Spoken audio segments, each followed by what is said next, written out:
Hello, and thank you for joining this session of the McGill Executive Institute's Level Up webinar series. My name is Eric Sain, Director of the Institute, and it's a pleasure to welcome you. I'm thrilled to see people joining from around the world. This session is going to last 1 hour and include time to answer your questions throughout. So although you'll be muted during the general session, we really want this to be interactive. So feel free to use the chat button at the bottom of your screen for comments, questions, insights, and I see a lot of people have been doing that already. Also, for better viewing, we ask that you turn your video off by hitting stop video in the lower left corner. The session will be recorded and shared with you afterwards. So we're very proud to welcome your webinar leader for today, Jerry Remillard. Jerry is a specialist in leadership and strategic planning and has been a long-standing member of the McGill Executive Institute faculty.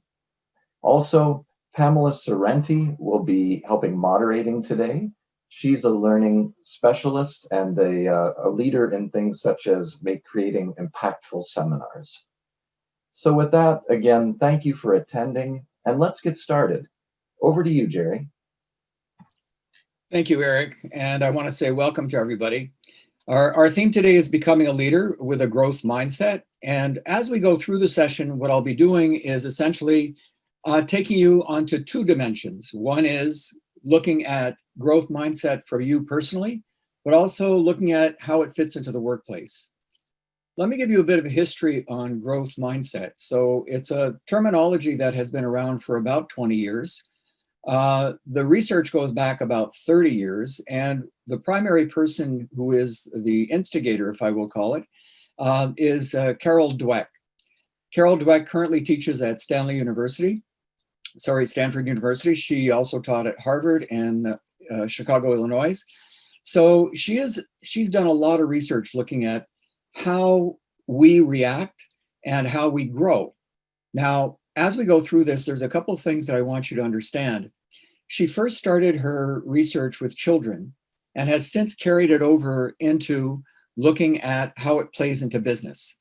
So one of the first things that we have to understand is that growth mindset is about talking about your brain. In essence, we used to have a real thinking that the brain was not going to be able to regenerate itself. If you all remember years ago, we would say if you went out drinking, you killed so many brain cells and billions of brain cells died and they wouldn't regenerate. It's not really true. We know that the brain is plastic. It has a capability of regrowing itself. And what you see here is using strategies in order to grow your neural network. It's actually doable. So the one thing that I want to say is a lot of growth mindset is based on your beliefs. Now, beliefs are obviously tied to values, but where we're going to be focusing today is on beliefs. And what's important there is that your beliefs determine your motivation and your achievement. So what we're going to do is take a look at those beliefs and how they play out. Now, that brings us to a question. What is mindset? So in chat, I would like you to, with my friend Pamela, hello. I would like you to answer the question. For you, what does that mean, mindset? And we'll take a look at the definition as used in this particular model. So what are you seeing, Pamela? So a few answers coming in. We have way of thinking, worldview, thought processes, focus, how you view things, attitude, how you think, perspective, the attitude you carry into a topic. A lot of way of thinking is coming up, your state of mind, your attitude. So a lot of attitudes again, mental state, focus and angle on a problem. So really your lenses of viewing things. So let's get down into a little bit more of a definition. First of all, the landmark book that came out, which is called Mindset by Carol Dweck, she is the center of growth mindset. She has a consulting firm which also helps companies look at bringing in growth mindset into organizations and doing surveys and results to prove that the research works. As we look at the definition of a growth mindset, it really is about self-perception and self-theory. So what does that mean? It's how you are viewing yourself based on, not the least of which, your beliefs. So what we're going to do today is look at some of the more fundamental beliefs that can make up the part of a mindset. Beliefs, again, as I said, are tied to values, but they are the manifestation of your values. Beliefs will change over time. So let's take a look at some of the beliefs, the more classic ones. Before we get there, the entire growth mindset is about how we embrace new learnings. And notice the word learnings. It's not just embracing new things, it's embracing new learnings. So the growth mindset centers around us being able to learn. How willing are we? How disposed are we? And of course, that plays out at different belief levels. So you may at times be in a fixed mindset, and you may at times be in a growth mindset. So what I want you to understand is that you are never completely in one all the time or in the other. Depending on the belief, depending on the circumstances, you will go from a fixed mindset to a growth mindset or back. What's really important in management is understanding that how we manage people, we want to be pretty much in the growth mindset because that brings about motivation and achievement. So let me take you into some beliefs. What we're going to look at together are the following beliefs. Intelligence, how do you view intelligence? What's your perception of it? The other one is feedback. How do you give and receive feedback? Failure, one of my favorites. Failure is not always a lot of fun. What's your perception of failure? Other people's success, what's its impact on you? And of course, one that we're living predominantly today in the last 6 months, change. And last but not least, fundamental to a growth mindset is the desire to learn. How do you view that? So let's get started. Intelligence. Well, you were all taught IQ. So one of the questions that I'll ask Pamela is, what were you taught about IQ, Pamela? Well, I guess that you're smart or you're not. Your IQ can't really change. Yep, pretty much. So now through time, let me just give you a little bit of history of IQ. With IQ, it was originally designed to help children that were poor so that we could help direct their learning. Over time, it's become codified that we judge people's IQ as intelligence and we equate intelligence to success. Yet that's not always true. Not only is it not always true, we've proven that IQ is not related to success in life. There has been a very longitudinal study by Harvard, it's the longest in the world, where they followed 750 men for over 50 years, looking at many factors, including IQ and intelligence, and was it a determinant? And the answer essentially is, no, it's not. Yet, we've come about as to what we were taught. In chat, I'd like you to put down some things just for a moment. What are some of the things you were taught about IQ? So chat with me for a moment. Just takes a minute. The higher, the better, yep. Yeah, exactly. How ahead you can get. IQ is fixed at birth, not always a good measure. More IQ equals it's biased on culture. It's all about the IQ. It can lead to labels, definitely. Smart equals book smart. There's also the concept of collective intelligence. Okay, all right, thanks. So let's just take a look at fixed mindset versus growth mindset. A lot of what you've already said is that we've been taught that our intelligence is fixed. And in a sense, what we do based on that belief is we also determine that I know that I am this smart, so I have my limits. The other thing is when we take this into an organization, organizations may recruit based on talent and intelligence without looking really at the ability to modify, learn, and increase intelligence. That's a little bit harder. So when we start looking at intelligence, one of the beliefs that you want to think of is, are you looking at intelligence as immutable, things that will not change? Or rather, is your mindset one of, how can I grow my intelligence? How can I take on new challenges? So as a belief system, one of the questions that I will leave with you is, question how you view intelligence, not only for you, but look at how you view intelligence in the workplace. Is it an indicator of success? Is it a measuring stick that we use? And generally, organizations that are doing that are stymieing people, because what happens is we will create an elite of intelligence, people who are smarter, and others will fall in the ranks. And so therefore, it will stifle creativity and achievement.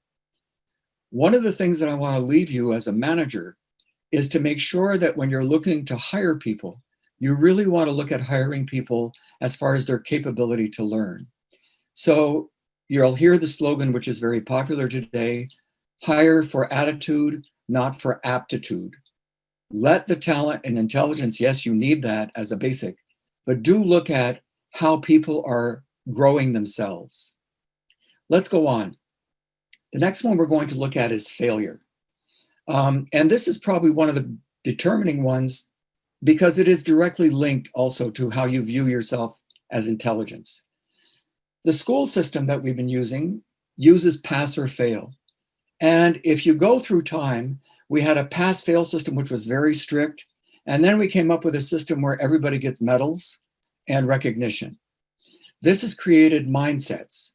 Now, it's not only the educational system, it's also how we view things. What Dweck found is that those children who failed and were still not demotivated were looking at how they can continue. And one of the things that they looked at was the endurance, the ability, the effort, and also the challenge of learning. So they had a different mindset than those who were fixed and said, okay, I didn't make this, I'm not good at this, I'll abandon. So a fixed mindset, failure defines you. And of course, it's by comparison to your intelligent, are you smart, competent, capable? And it also creates environments in the workplace where people compete with each other and where failure is a black check mark. So again, we get into the world of demotivation. What's important in the workplace is looking at how we encourage people on how far they've come. What is their learning capability? What is the learning curve? How have they learned from the process? So again, from a managerial standpoint, one of the things that you want to do is learning curve. What are people learning? How, and to point out to them how far they have come, and to say, how can we make things better? So this is where continuous improvement comes in. And you'll also hear in the business world, fail fast. So that means that we're able to take risks. One of the fundamental things here as a manager is for your ability to look at making sure that people are able to master their job, they have the autonomy to do it, and that failure is not a reproach, it's a learning process. So Dweck, when she was working with kids, found out that one thing that's really important to remind yourself of is we may not have made it, not yet. And by this, not yet, it sets hope. It sets looking to the future as opposed to resigning yourself and giving up. Let's go to the next. Oh, and of course, one of my favorites. You can imagine Winston Churchill during World War II. He had a lot of failures. But one of the great sayings is success consists of going from failure to failure without losing enthusiasm. Winston Churchill used to do something very interesting.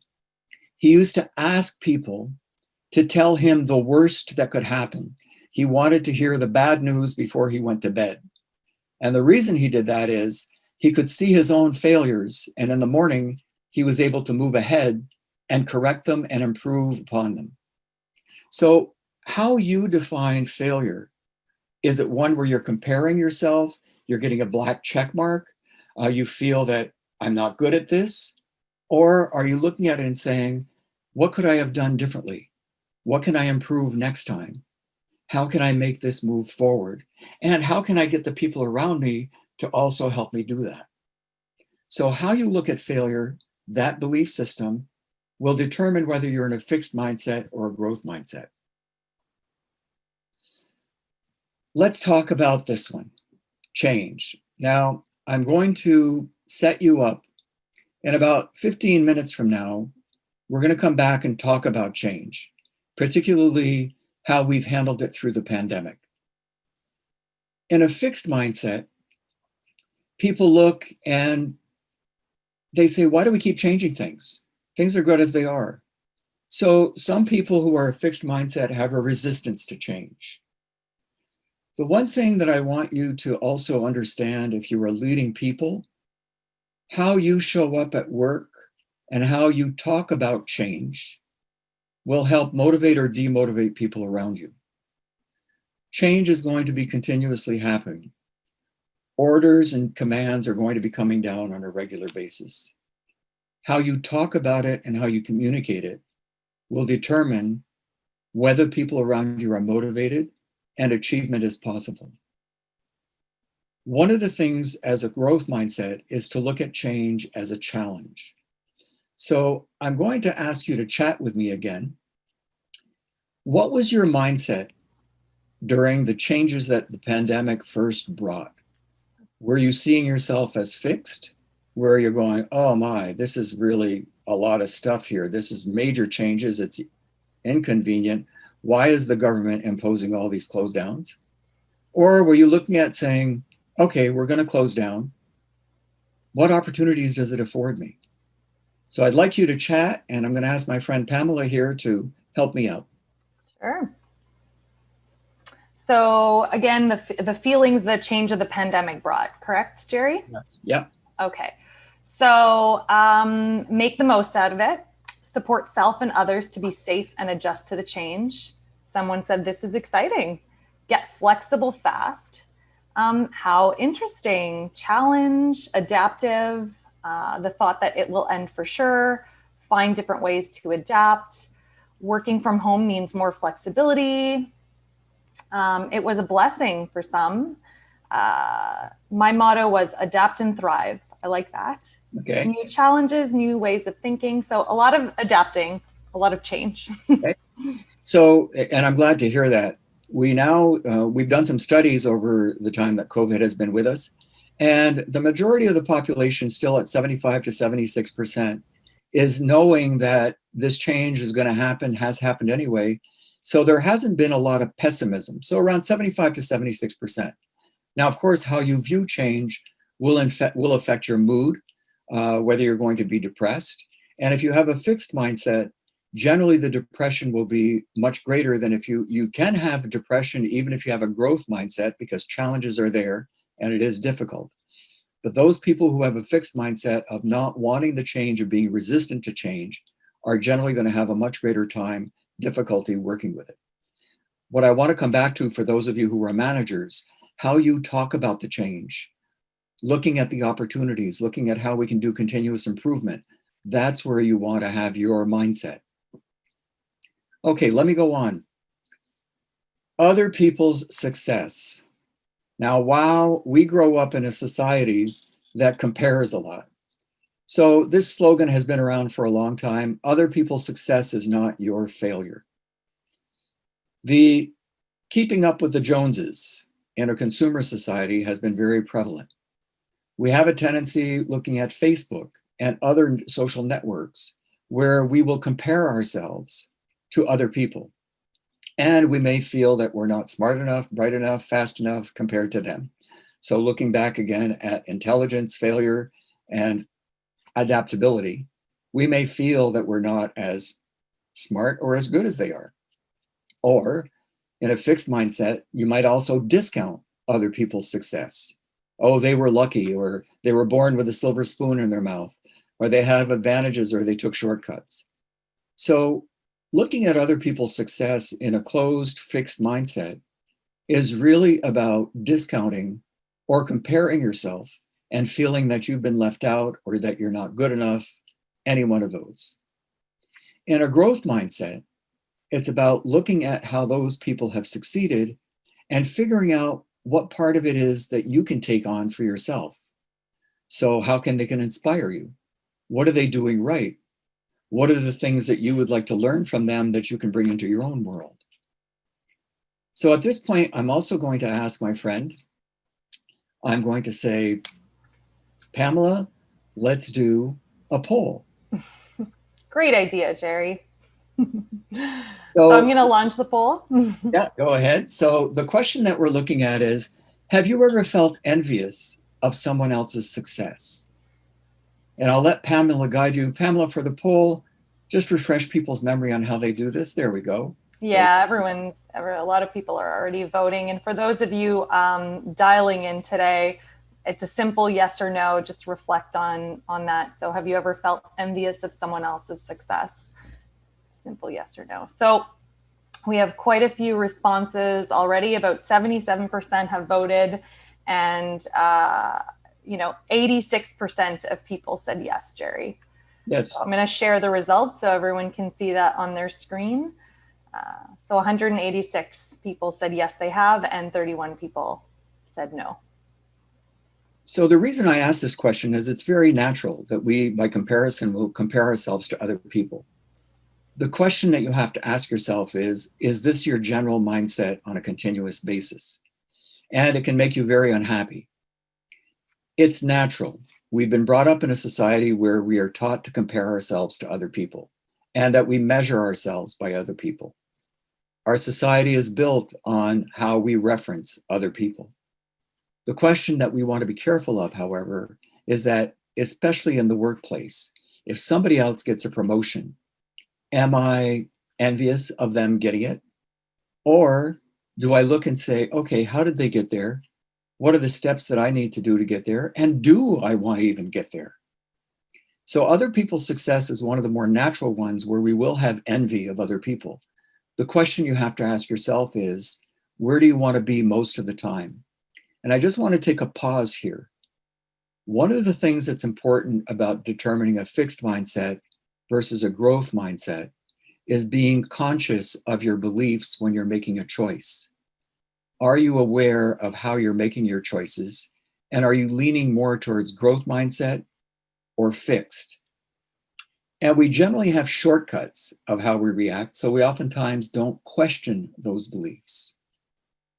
Now, we'll be sending you later on, after this is closed, a worksheet where you can take a look at taking some of these fundamental beliefs and working through to look at how they can show up as a growth mindset. So, other people's success. Let's go on to the next one. Feedback. Feedback, one person once said to me, when I get feedback from so-so, it's like sticking my finger in a socket. It's not very pleasant. So obviously, how feedback is given is very important. One of the things that I want to impress upon you who are managers and leaders is be very conscious of how and when you give feedback to people. Some people prefer feedback personally, privately. Others prefer feedback publicly. And the other thing that's important is understanding how you receive feedback. Are you fixed or closed? So a fixed mindset is that when others give me feedback, I might become defensive. I might even question it, and I might even discount it. So if my natural reaction, and in a sense, we might even call this a little bit thin-skinned. One of the things you want to think about changing how you react and your beliefs of feedback, is that feedback valid? So going to a growth mindset, it's really asking yourself, how do you receive feedback? Are you defensive? Or are you open and ready to question and even contemplate and reflect on it and go back and ask questions about it? Hopefully, you're also training your employees to do the same thing if you are leading people. So in the chat, in general, when someone is giving you feedback, do you seek to counterpoint? So I'd just like to hear, give me some feedback on that, on the feedback question. Brenda had a question for you while we're waiting for people to respond. It's, Yep. This is assuming negative feedback. What about positive? Same thing. So positive feedback, some people might even feel uncomfortable. They'll discount it. It makes them feel on the spotlight. So in a sense, that's a bit of a fixed mindset. What they're doing is they're discounting it, being afraid of it, and it may even have some impact on their confidence levels. So the question that I would say to somebody who's receiving positive feedback and they react to it in, quote, a negative way, is to think of the opportunities that it's going to bring you. Mm-hmm. So feedback is on a continuum. And growth mindset, what's important is that in workplaces, we are feedback rich, both constructive and positive. I'll go to Pamela. What are we hearing on chat? Okay, so depends on whether the feedback seems accurate, even if negative, or inaccurate or unfair. So where is it coming from, that feedback? Depends on who is providing the feedback. So one person could give you feedback and you don't react, but another person you would. Right. When it's well done, it's a gift. Isn't that the truth? Yes, when I feel it's personal, not at all when it's about tasks. And I generally don't take positive feedback well. Okay. I find people are afraid to give negative feedback.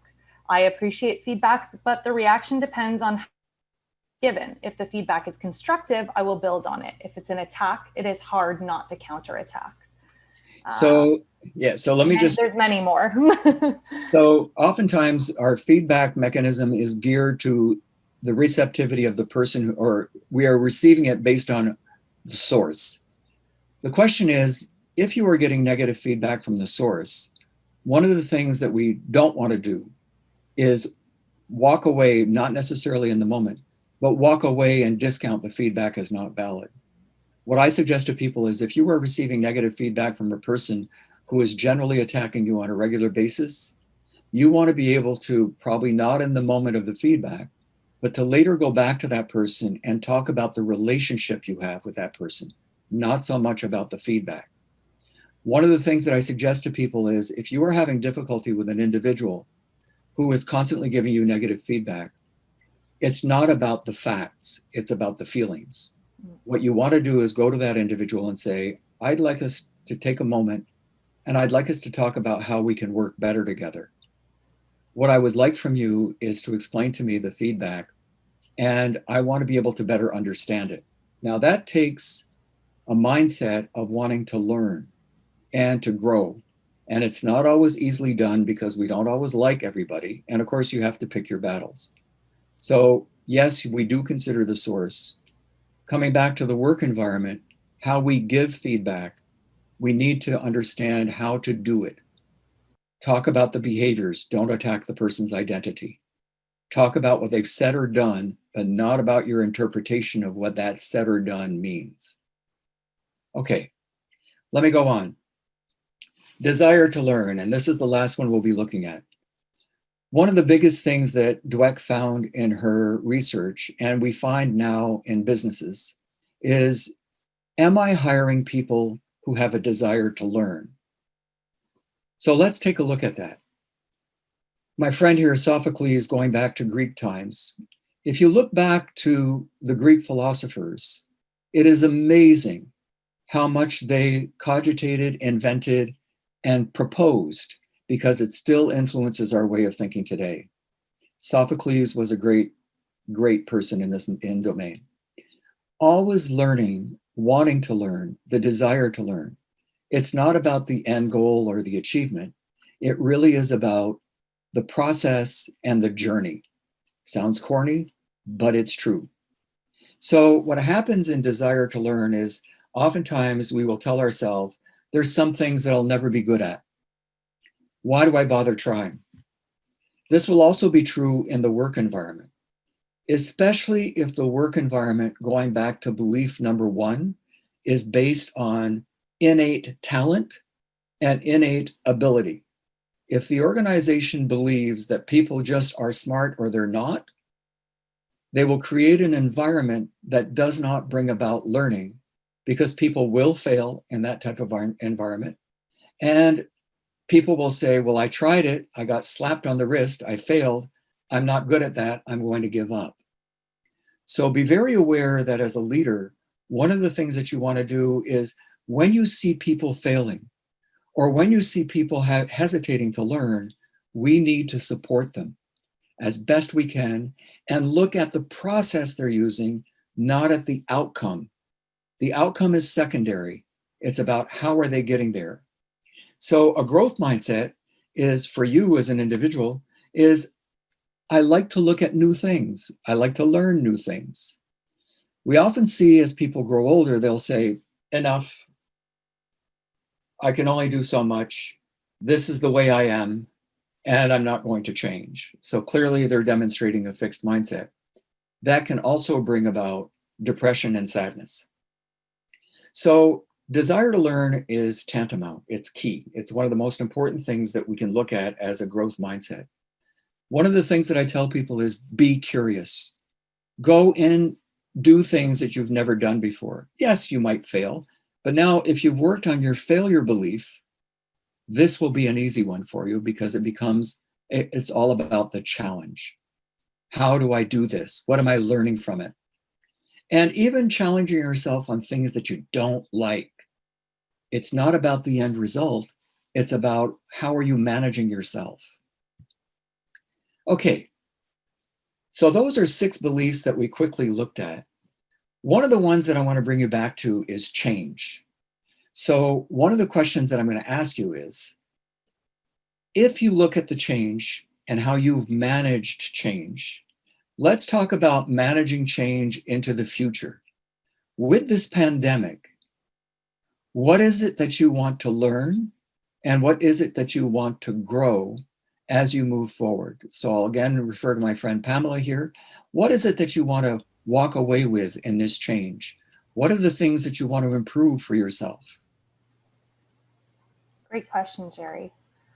I do have from Andre about the desire to learn, how to break the barrier of the fixed mindset and start looking at things from a growth mindset standpoint. So while we're waiting for so let me just jump in and answer that question. If you have people who are very afraid of the change, the first thing is that you have to understand that what they are doing is probably comparing themselves to other people. That could be one thing. So having a discussion as to what are they seeing negative in the change? Then having a conversation with them about talking, what are the opportunities? What could be done differently? And what are the resources and support that they need in order to do that? And I have to be honest with you, there's no silver bullet here. People who are going to be resistant to change feel threatened by the change. They feel intimidated. One of the things as a leader that you want to do is to help them reduce that intimidation or that threat. One of the things that you want to look at is get them to explain to you how they see the consequences to them of that change on them. We then go back and look at those consequences as a leader and see how we can modify them or make them softer, and what kind of sweeteners, what kind of support can I put in to help them get over those negative consequences that they see. So in a sense, how can I as a leader build in positive consequences that are going to support them? Mm-hmm. Pamela? Yeah. So again, the question from before was, what do you want to change during the pandemic about yourself? And so some of the answers here are work, and so a focus on that, integrity, turning negatives into positive, to be proactive instead of reactive. I feel like I can't think further than today's challenges. I feel like a lot of people right now. Create hobbies for stress relief. Learning to adapt the impact of the pandemic on our lives for everyone across the globe. Mm-hmm. Staying leagues is a focus for some. Using time more effectively between work and study for future development. Time management seems to be a big one today as well. Right. Yeah. And of course, self-reflection. Sorry, Jerry. I'm sorry. Yeah, and of course it would be. So let me just jump in for a moment. Yeah. As we look, one of the questions that I'm going to leave you with is go back and take inventory of how you have managed change in the past.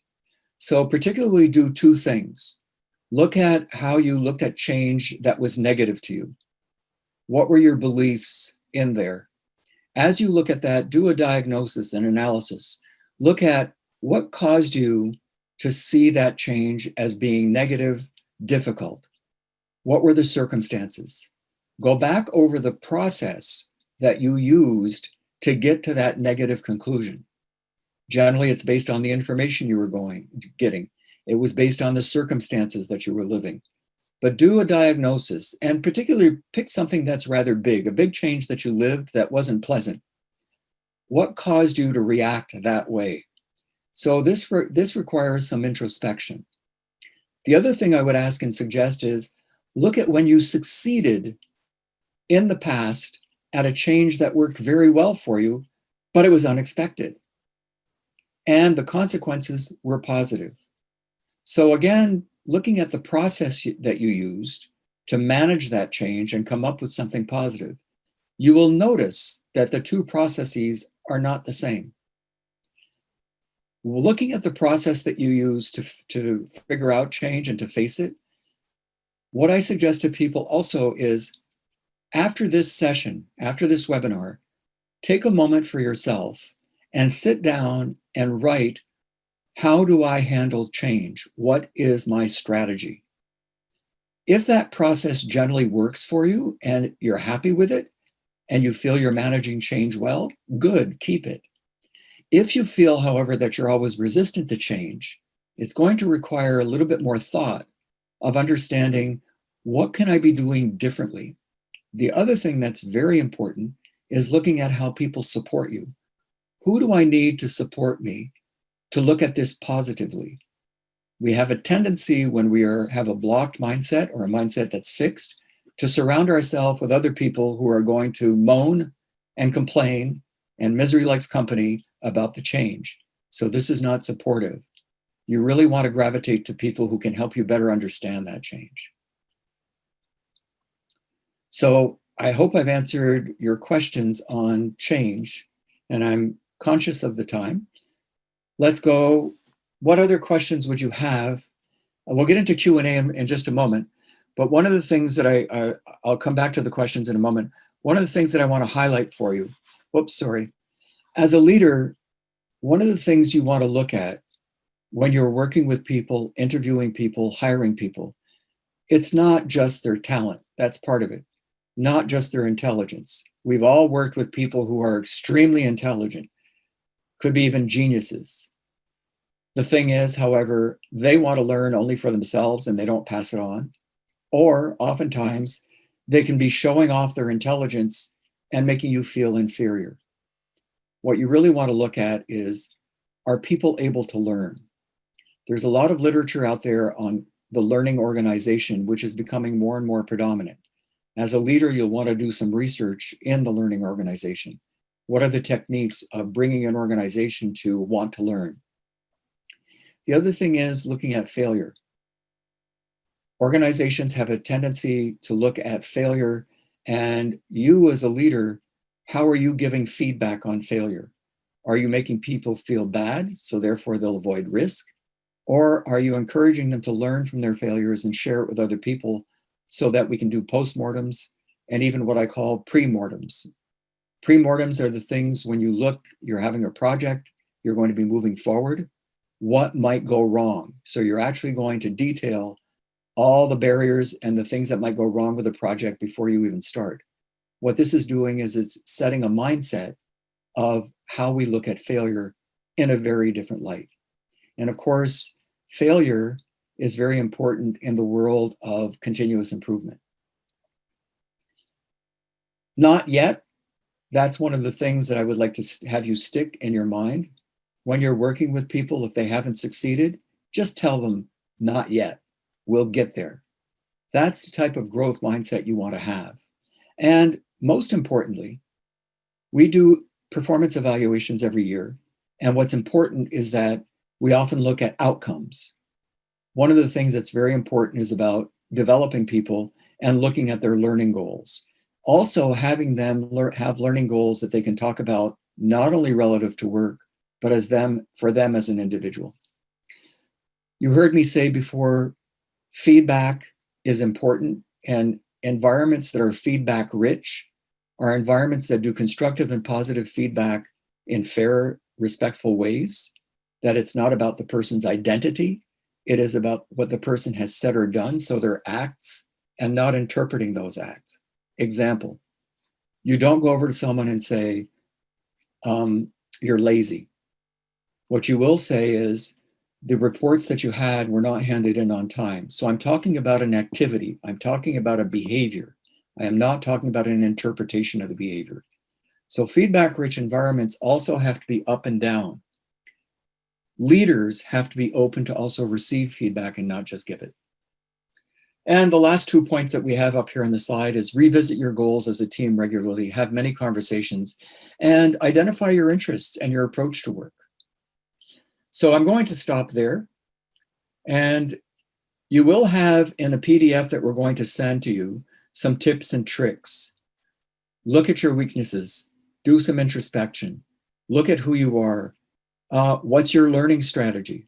Are you curious? All of those things make for a growth mindset. So these two will be out there for you. You can take a look at them. Concluding, in a growth mindset, people believe that their most basic abilities can be developed. They never stop thinking that they can grow their brain. And you do that by exposing yourself to new ideas, being curious, understanding how you've gotten there, what are the processes that you've taken on, and also looking at your failures and understanding that your intelligence is not a limiting factor. The thing that will limit you is how you perceive yourself.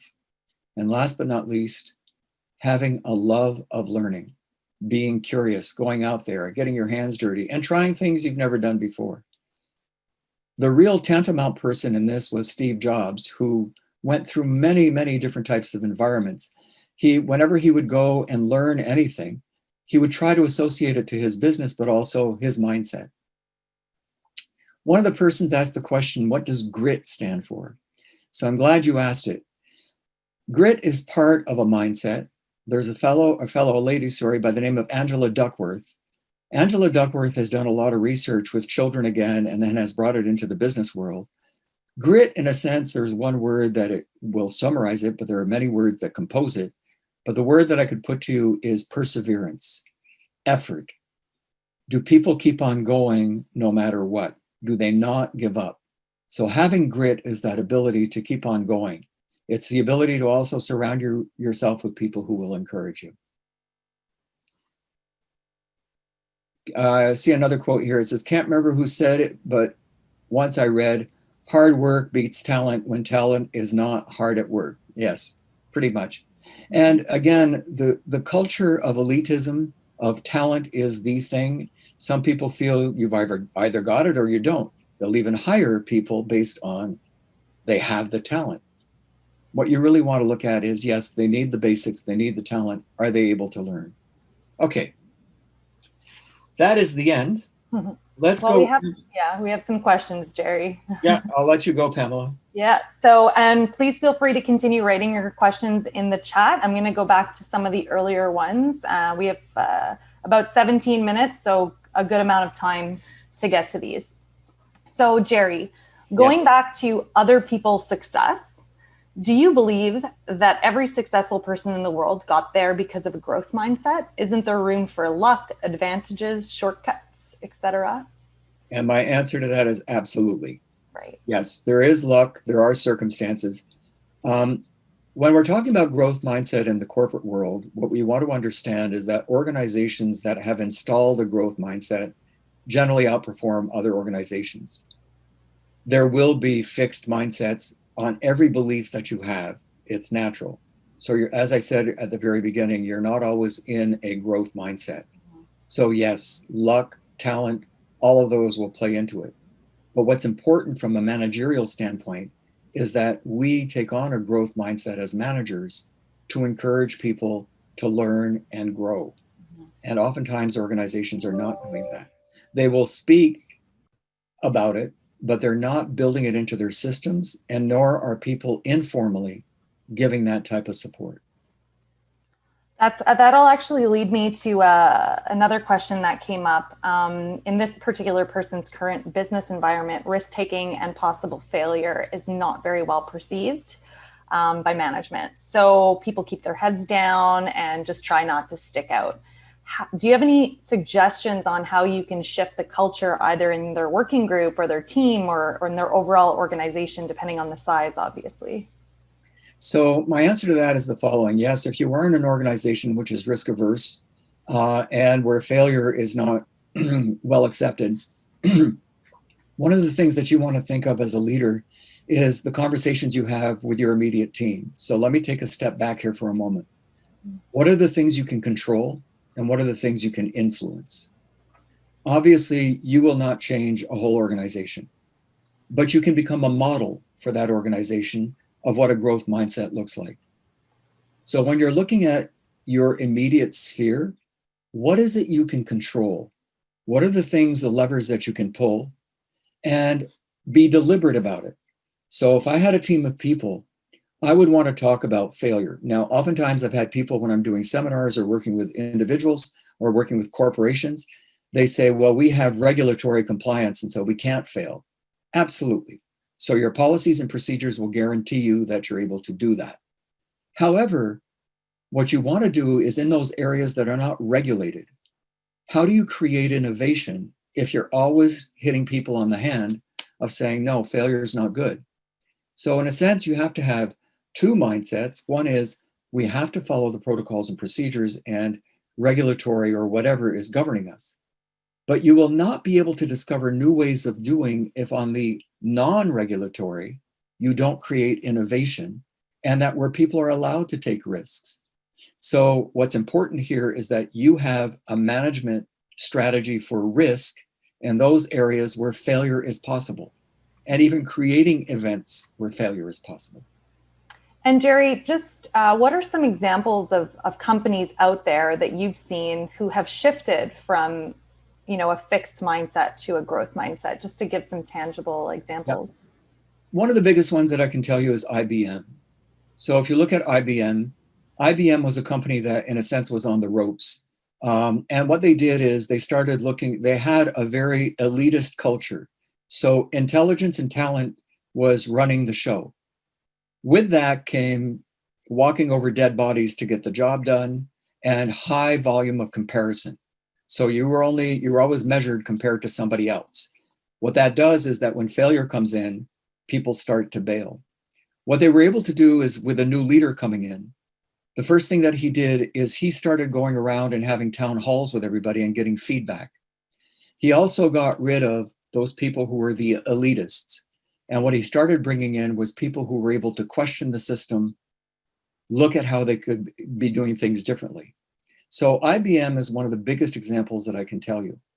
Others on the other side of the coin that failed are companies like Sears. What happened with Sears is they brought in people who got wonderful results. The stock went up, but eventually the company went down the drains. So it was a very short term. And this is where CEOs and leaders have to think. If you are manipulating things for the short term, your sustainability is going to be highly questionable. If you're looking at building an environment where people can learn and grow, that's important. So some of the companies are Xerox, IBM. One of the books that I would suggest if you want to know more is called Good to Great by Jim Collins. So what he does is he talks about examples of companies that have succeeded at doing this. One of the ones that you have to see right now, which is a success story in Canada, is Canadian Tire. They have a wonderful culture. They've been able to stand up to Walmart, who came into their territory in '93. And internally, they have a culture which is very rich. Other questions, Pamela? Sure, great. Thanks for those examples, Jerry. Okay, let's change tunes a bit here. Going back to feedback. So I struggle to receive feedback from someone I would not reach out to for advice. What are some strategies to seek out feedback to get more comfortable with getting feedback from those people that I wouldn't value feedback from? So the first thing is understanding that what is your mindset with those people? So what is causing you to not want to hear what they have to say? So is it about your identity? And that's a question that only you can answer. One of the things that I suggest to people is, again, going to have a conversation with people. Now, if you're going to structure a conversation to go talk to people who you have difficulty with, the first thing that you want to do is write it down. Write down the conversation. And my opening that I suggest to people is walking over to the person or setting or texting the person or email, however you want to communicate, is to say, I would like us to work better together, because essentially that is your intent. That is the bottom line. If you are going to want to receive feedback from that person, your intention has to be favorable and not going there to kick the cat, so to speak. So you want to make sure that you're going in and setting a favorable intention. So let me give you just a quick model. You'll want to go to the person and say, I'd like us to work better together. The last time that you and I had a conversation, you gave me feedback on this particular element.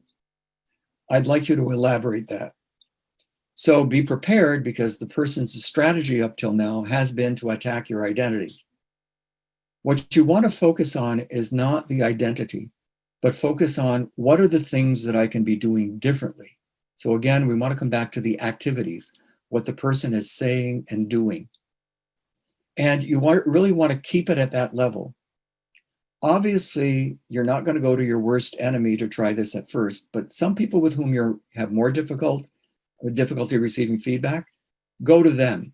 Before you go to them, write it down and go to a favorable source, somebody who you know and like, who you can bounce the conversation off of.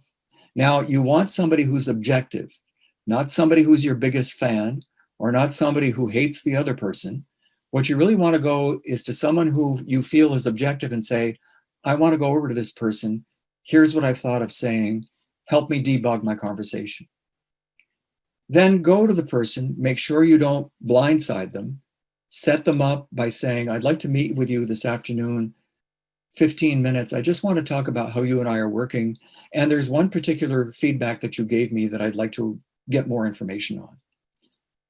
Be aware that it took a while for the relationship to get lousy. What you will do, however, by having this conversation is surprise the hell out of the other person.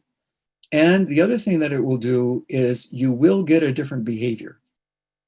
It will take multiple conversations to rebuild what's in the bottom, trust. So you have to ask yourself as well, what's causing me not to trust that person and the feedback they're giving me? And only you can answer that. I hope that helped. There's a comment here.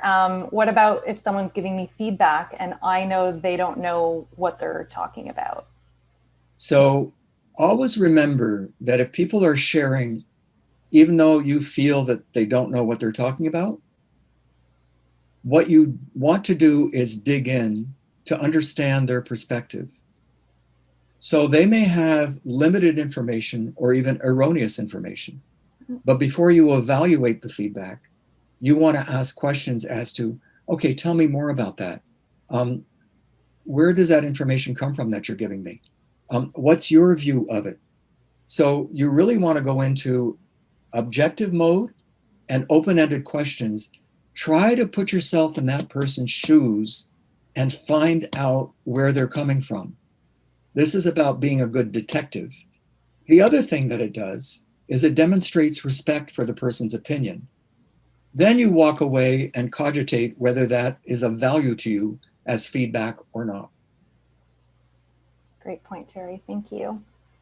Another one on feedback. So this was from earlier. I'm more comfortable receiving negative than positive feedback.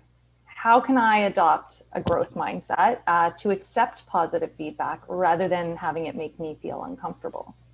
Okay, so oftentimes people who are used to, and this may be or may not be the case of you as an individual, people who are used to receiving negative feedback, what they're doing is they're going to react to it and they'll build on it. So that's not a bad thing. The one thing is for constructive feedback, for positive feedback, is I suggest the following. Number one, reach out to people and learn how to ask the question, what am I doing well? And that takes a bit of guts, but people that you know and trust, Go to those people and say, what am I doing well? What it does is it trains you on accepting positive feedback. So you're setting the stage for people to give you positive feedback. The other thing is, when they're giving you positive feedback, oftentimes we will get what is called deflection. Oh, that's okay. You don't have to tell me. That's fine. Simple answer, just say thank you. Don't feel you have to give excuses. Now, after the thank you, right up front, train yourself. If they're giving you positive feedback, say thank you. And dig a little bit deeper. Ask the question, what makes that particular thing that I did good for you? And how can I keep on doing it to help you? So look at yourself in a sense as how you're going to help people understand the things that you are doing well so that they can give you more feedback on what you're doing well. Great. Thanks, Jerry. I think those are good tips. A lot of people are saying thank you in the chat. So here's a question a little bit on influence. How do you influence others who you've identified as having a fixed mindset? The question there that I would ask is, what makes you want to do that? So if you're doing it because you have employees who are reporting to you and you feel the fixed mindset is stopping them in their achievements, what you'll want to do is start installing on a more regular basis conversations on feedback. And again, without judgment, respectfully, and looking at the things that we need to be doing together. As we start looking at wanting to influence other people, I tell people to be very careful as a manager. You're not a psychotherapist. You're not there to change people's personality. However, if you are seeing that people are having fixed mindsets on certain beliefs, coming back to some of the ones that we've seen here, intelligence, change, etc., is having a conversation about that. So what's making them think the way they are thinking? And is that fixed mindset impacting the achievements? And by achievements, I'm not only talking outcomes, I'm talking about their ability to learn. So that conversation has to be on the two of what is it, is that fixed mindset causing them to not get the job done? And that's where we want to have, and what's stopping them from doing that? Again, this is going in as a good detective. Do not go in with prescriptions of how to fix the mindset. Go in asking open-ended questions to which you do not know the answer. Don't pretend to know the answer or say, here's the answer I'm looking for back here. Do you know how many fingers I'm holding up? Go in with some legitimate open-ended questions to help that person think differently. Mm-hmm. And again, influencing people, pick your battles and plan it. Don't do it haphazardly. So no preconceived. No preconceived notion. Yeah, exactly. Okay. So one last question. Yeah, we're coming to the end. Exactly. So one last question. What about on the seeking employment or looking into an organization? How can I best identify an organization that has implemented a growth mindset? What are the best questions to ask people in that company? How can I make sure I'm getting into the environment I want to be in? Yeah. So what I recommend to people is, first of all, as you're going to get the natural HR tum-tum, you ask, what are your values? So do they have a value statement? What is their mission statement? All of the regular standard stuff. As you get into it, there are a couple of things that I ask people, which are sort of open-ended questions. One is, I ask managers, if you're going to be interviewed by someone, ask them, what's your company's philosophy? Now you're going to look at me and as if I had four heads, but throw it out there. Watch the reaction. It's going to tell you a lot. And they might even say, what do you mean by philosophy? And I flip it back and I say, well, I'm going to leave it open to you. What is your management philosophy? So that's one very important one. The other one is, in the mindset, is ask the language. Is this a growth mindset company? If they look at you and stare at you as if they don't know what you're talking about, Bambi in the headlights, then they don't know. You might ask some deeper questions. They may not know that they're a growth mindset. So some of the growth mindset questions would go back to the beliefs that we saw. How do you view failure in the organization? What is change? How is change managed? So going back through the belief system, ask questions around that. Okay, Pamela, I'm noticing we're coming up to time. Great answer though, Jerry. And those are great questions to ask. Did you You'll want to be- go through the references? Yeah, you'll be receiving these references. By the way, one of the things that I learned as a quick anecdote is that I did learn how to draw, and I didn't think I could. I went on YouTube. You'll have the YouTube reference there. These are some books that are out there. We'll be sending you a PDF on this, so you'll have those there. Great. So thank you very much, Jerry. And thank you everyone for joining us today. As Jerry just mentioned, you will be receiving in the next 24 hours the resources as well as a recording of the session. So feel free to share that with your colleagues. So thank you again for attending this session of our Level Up webinar series. We'd love to stay connected with you. And if you have any further questions, please feel free to send us an email, add us to your LinkedIn network. Our next session will be next Wednesday, November 4th, with Jared Lee, who will be speaking about design thinking. And this will help you find some customer-centric solutions to your current business problems. So thank you again, everyone. Have a wonderful afternoon. Thanks, everybody. Bye. Bye.